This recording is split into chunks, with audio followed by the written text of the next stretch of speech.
ಎಲ್ಲರಿಗೂ ಬೆಳಗಿನ ಶುಭೋದಯ. ಫಸ್ಟ್ ಇಯರ್ ಅವ್ರಿಗೆ ಸ್ಪೀಡ್ ಆ್ಯಂಡ್ ವೆಲಾಸಿಟಿ ಚಾಪ್ಟರ್ ಮಾಡ್ತಿದ್ದೀನಿ. ಅದರಲ್ಲಿ ಇದು 4ನೇ ವಿಡಿಯೋ, ಪಾರ್ಟ್ 4th ವಿಡಿಯೋ ಇದು.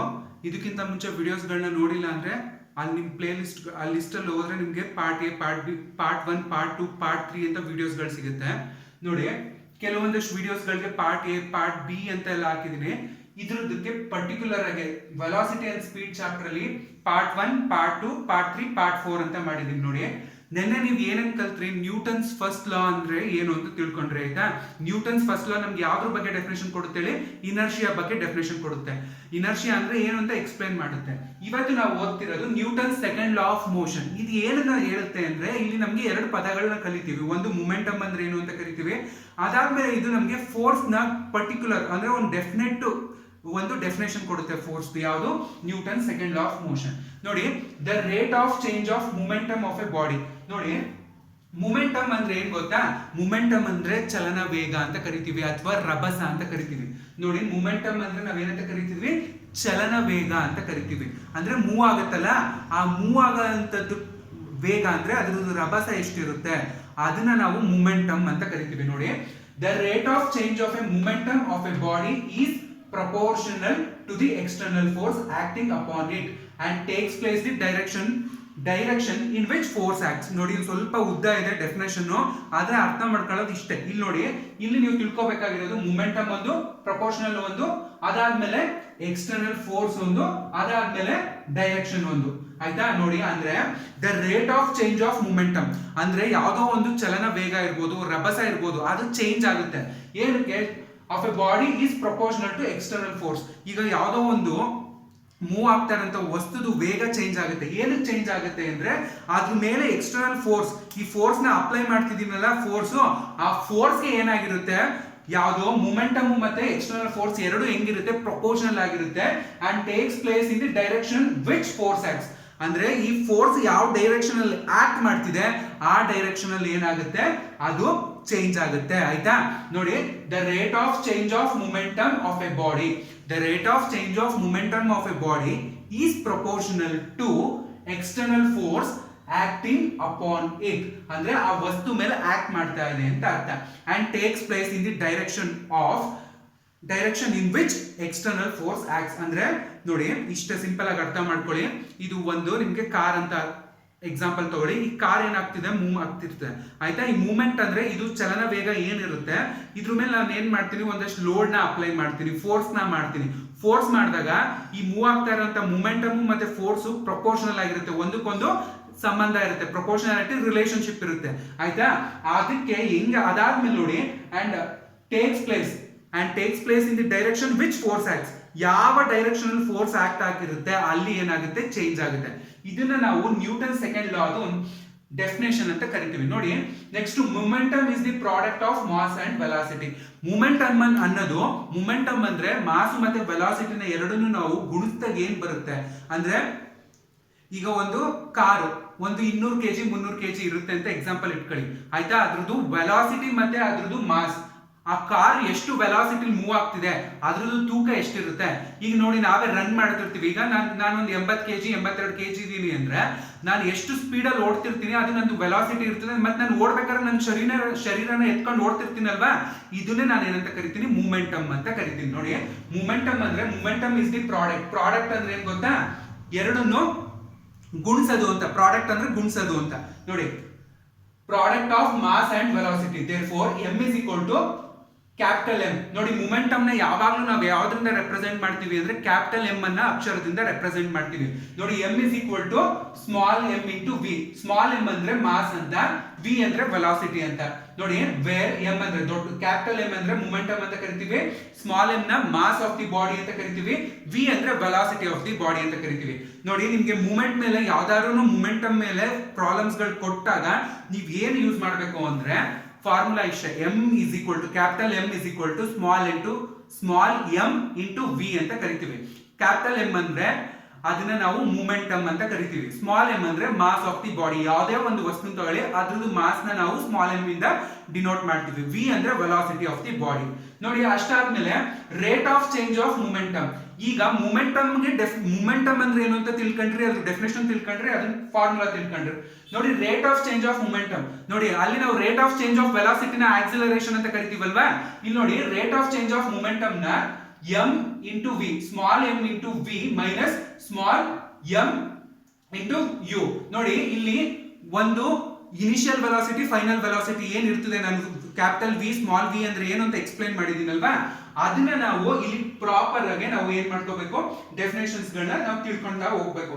ಏನಕ್ಕೆ ಈ ಡೆಫಿನೇಷನ್ಸ್ ಗಳು ಅಷ್ಟೊಂದು ಇಂಪಾರ್ಟೆಂಟ್ ಆಗುತ್ತೆ ಅಂತ ತಿಳ್ಕೊಂತಾ ನಾವು ಹೋಗ್ತಾ ಇದ್ದಾಗ, ನೋಡಿ ಈ ಡೆಫಿನೇಷನ್ಸ್ ಗಳು ಏನಕ್ಕೆ ಇಷ್ಟೊಂದು ಇಂಪಾರ್ಟೆಂಟ್ ಅಥವಾ ಯಾವುದೇ ಒಂದು ಇರ್ಬೋದು, ಏನಕ್ಕೆ ತುಂಬಾ ಇಂಪಾರ್ಟೆಂಟ್ ಆಗುತ್ತೆ ಅಂದ್ರೆ, ನೋಡಿ ಈ ಸ್ಮಾಲ್ ವಿ ಅನ್ನೋದನ್ನ ನಾವು ಇನಿಷಿಯಲ್ ವೆಲಾಸಿಟಿ ಅಂತ ಕರಿತೀವಿ, ಕ್ಯಾಪಿಟಲ್ ವಿ ನ ಫೈನಲ್ ವೆಲಾಸಿಟಿ ಅಂತ ಕರಿತೀವಿ.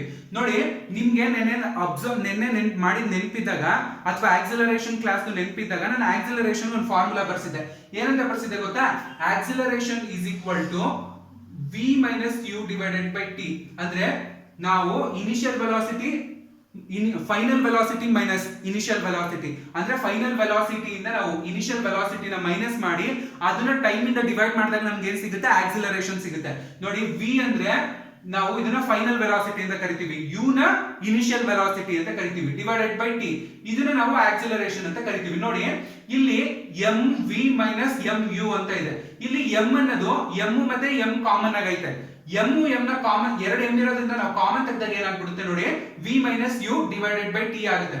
ಈ ಓಲ್ಡ್ ಟರ್ಮ್ ಏನಾಗುತ್ತೆ, ಇದು ಪೂರ್ತಿ ಟರ್ಮ್ ನಮ್ಗೆ ಆಕ್ಸಿಲರೇಷನ್ ಆಗೋಗುತ್ತೆ. ನೋಡಿ ನೆಕ್ಸ್ಟ್ ಸ್ಟೆಪ್ ಅಲ್ಲಿ m ಇಂಟು ಎ ಅಂದ್ರೆ rate of change of momentum ಗೆ ಫಾರ್ಮುಲಾ ಏನಾಗುತ್ತೆ ಅಂದ್ರೆ ಮಾಸ್ ಇಂಟು ಆಕ್ಸಿಲರೇಷನ್.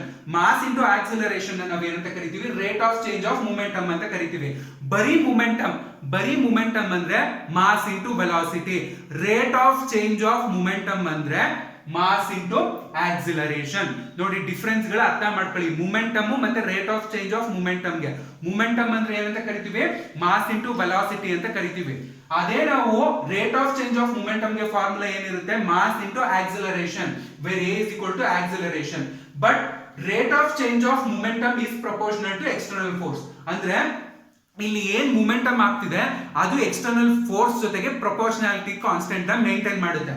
ನೋಡಿ ಅದಕ್ಕೆ ಎಕ್ಸ್ಟರ್ನಲ್ ಫೋರ್ಸ್ ಗೆ ಫಾರ್ಮುಲಾ ಏನ್ ಮಾಡ್ಕೋಬಹುದು, ಮಾಸ್ ಇಂಟು ಆಕ್ಸಿಲರೇಷನ್ ಅಂತ ಮಾಡ್ಕೋಬಹುದು. ಏನಕ್ಕೆ ಮಾಸ್ ಇಂಟು ಆಕ್ಸಿಲರೇಷನ್ ಬರ್ದೆ ಅಂದ್ರೆ, ಇಲ್ಲಿ ನೋಡಿ ಮೊಮೆಂಟಮ್ ಯಾವಾಗ್ಲೂ ಫೋರ್ಸ್ ಏನಾಗಿರುತ್ತೆ, ಪ್ರಪೋರ್ಷನಲ್ ಆಗಿರುತ್ತೆ. Momentum is always proportional to external force ಅಂತ ಕರಿತೀವಿ. ನೋಡಿ ಆವಾಗ ನಾವ್ ಏನ್ ಮಾಡಬಹುದು, therefore force is equal to mass into acceleration ಅಂತ ಬರ್ಕೋಬಹುದು. ನೋಡಿ ಫೋರ್ಸ್ ನ ಏನಂತ ಬರ್ಕೋಬಹುದು ನಾವು, ಮಾಸ್ ಇಂಟು ಆಕ್ಸಿಲರೇಷನ್ ಅಂತ ಬರ್ಕೋಬಹುದು. ಇವಾಗ ಒಂಚೂರು ಗಮನ ಇಟ್ಟು ಕೇಳಿಸ್ಕೊಳ್ಳಿ. ನೋಡಿ force is an external effort which changes the state of rest of a body or uniform motion in a straight line. ನೋಡಿ ಜಾಗ ಇದೆ ಅದಕ್ಕೆ ತುಂಬಾ ಕಂಜೆಸ್ಟೆಡ್ ಆಗಿ ಇಲ್ಲಿ ಬರ್ದಿದ್ದೀನಿ, ಇನ್ನೊಂದ್ಸತಿ ಹೇಳ್ತೀನಿ ಗಮನ ಇಟ್ಟು ಕೇಳಿಸ್ಕೊಳ್ಳಿ. ಫೋರ್ಸ್ ಅನ್ನೋದು force is an external effort which changes the state of rest of a body or uniform motion in a straight line. ನೋಡಿ ಫೋರ್ಸ್ ಅನ್ನೋದು ಒಂದು ಎಕ್ಸ್ಟರ್ನಲ್ ಎಫರ್ಟ್.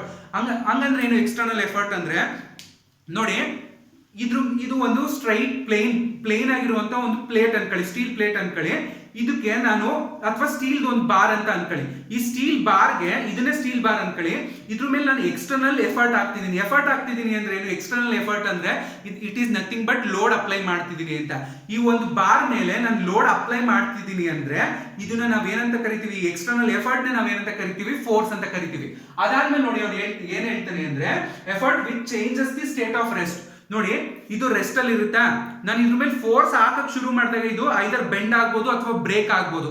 ಅಂದ್ರೆ ರೆಸ್ಟ್ ಅಲ್ಲಿ ಇರೋ ಬಾಡಿನ ಏನ್ ಮಾಡ್ತಿದೆ, ಅದ್ರದ್ದು ಡೈರೆಕ್ಷನ್ ಚೇಂಜ್ ಮಾಡ್ತಿದೆ. ಅಥವಾ ಇದು ಮೂವ್ಮೆಂಟ್ ಅಲ್ಲಿ ಇತ್ತಾ, ನಾನು ಇದು ಮೂವ್ ಆಗ್ತಾ ಇತ್ತಾ, ನಾನು ಇವಾಗ ಫೋರ್ಸ್ ಹಾಕ್ದಾಗ ಮೂವ್ ಆಗ್ತಾ ಇರ್ಬೇಕಾದ್ರೆ ಏನಾಗುತ್ತೆ, ಒಂದ್ ಕಡೆ ಬೆಂಡ್ ಆಗುತ್ತೆ ಅಥವಾ ಅದು ಮೂವ್ಮೆಂಟ್ ಅಂದ್ರೆ ಆ ಫೋರ್ಸ್ ನ ಕಡಿಮೆ ಮಾಡುತ್ತೆ, ಯಾಕಂದ್ರೆ ವೆಯ್ಟ್ ಬೀಳ್ತಾ ಇರುತ್ತಲ್ಲ.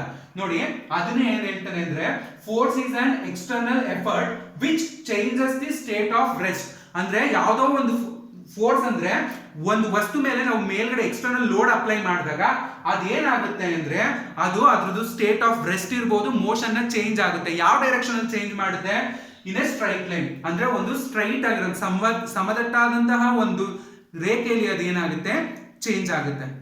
ನೋಡಿ ಇದು ನ್ಯೂಟನ್ಸ್ ಸೆಕೆಂಡ್ ಲಾ ನಿಮ್ಗೆ ದೊಡ್ಡದು ಅಂತ ಅನ್ಸ್ಬೋದು, ಆದ್ರೆ ನೀವು ತಿಳ್ಕೊಬೇಕಾಗಿರೋದು ಒಂದು ಮೊಮೆಂಟಮ್ ಅಂದ್ರೆ ಏನು ಅಂತ ತಿಳ್ಕೊಬೇಕು. ಮೊಮೆಂಟಮ್ ಅಂದ್ರೆ ಕನ್ನಡದಲ್ಲಿ ಚಲನ ಚಲನ ಶಕ್ತಿ ಅಂತ ಕರಿತೀವಿ ಅಥವಾ ರಭಸ ಅಂತ ಕರಿತೀವಿ. ಇದನ್ನ ನಾವು ಮೂಮೆಂಟಮ್ ಅಂತ ಕರಿತೀವಿ. ಅದಾದ್ಮೇಲೆ ನೋಡಿ ನೆಕ್ಸ್ಟ್ ನೀವು ಫೋರ್ಸ್ ಡೆಫಿನೇಷನ್ ನಿಮ್ಗೆ ಸೆಕೆಂಡ್ ಲಾ ಕೊಡುತ್ತೆ. ಇಲ್ಲಿ ಹೇಳಿದೆ ನೋಡಿ, ಎಕ್ಸ್ಟರ್ನಲ್ ಫೋರ್ಸ್ ಅಂದ್ರೆ ಮಾಸ್ ಇಂಟು ಆಕ್ಸಲರೇಷನ್. ಫೋರ್ಸ್ ಅಂದ್ರೆ ಮಾಸ್ ಇಂಟು ಆಕ್ಸಲರೇಷನ್. ಏನಕ್ಕೆ ನೋಡಿ, rate of change of momentum ನ ನಾವು ಮಾಸ್ ಇಂಟು ಆಕ್ಸಲರೇಷನ್ ಅಂತ ಕರಿತೀವಿ. ಸೊ ಎಕ್ಸ್ಟರ್ನಲ್ ಫೋರ್ಸ್ ಅಥವಾ ಫೋರ್ಸ್ ನ ನಾವು ಏನಂತ ಕರಿತೀವಿ, ಮಾಸ್ ಇಂಟು ಆಕ್ಸಲರೇಷನ್ ಅಂತ ಕರಿತೀವಿ. ಇದರಲ್ಲಿ ನಿಮ್ಗೆ ಎಕ್ಸಾಂಪಲ್ಸ್ ಗಳು ಅಷ್ಟೊಂದಿಲ್ಲ. ಇದರ ಎಕ್ಸಾಂಪಲ್ಸ್ ಗಿಂತ ಇದನ್ನ ನಾವು ನಮ್ಮ ಪ್ರಾಬ್ಲಮ್ಸ್ ಗಳು ಯೂಸ್ ಮಾಡೋದಕ್ಕೆ ಜಾಸ್ತಿ ಯೂಸ್ ಮಾಡ್ತೀವಿ. ಸೆಕೆಂಡ್ ಲಾದಲ್ಲಿ ನೀವು ಕಲಿಬೇಕಾಗಿರೋದು ಮೂಮೆಂಟಮ್ ಅಂದ್ರೆ ಏನು, ಅದಾದ್ಮೇಲೆ ಫೋರ್ಸ್ ಅಂದ್ರೆ ಏನು, ಇವೆರಡರದ್ದು ಡೆಫಿನೇಷನ್ ಗಳನ್ನ ನೀವು ತಿಳ್ಕೋಬೇಕು, ಮತ್ತೆ ಇವೆರಡರದ್ದು ಫಾರ್ಮುಲಾಗಳನ್ನ ತಿಳ್ಕೋಬೇಕು. ಇದಾದ್ಮೇಲೆ ನ್ಯೂಟನ್ಸ್ ಥರ್ಡ್ ಲಾ ಅಂತ ಬರುತ್ತೆ, ಅದು ತುಂಬಾ ಇಂಪಾರ್ಟೆಂಟ್.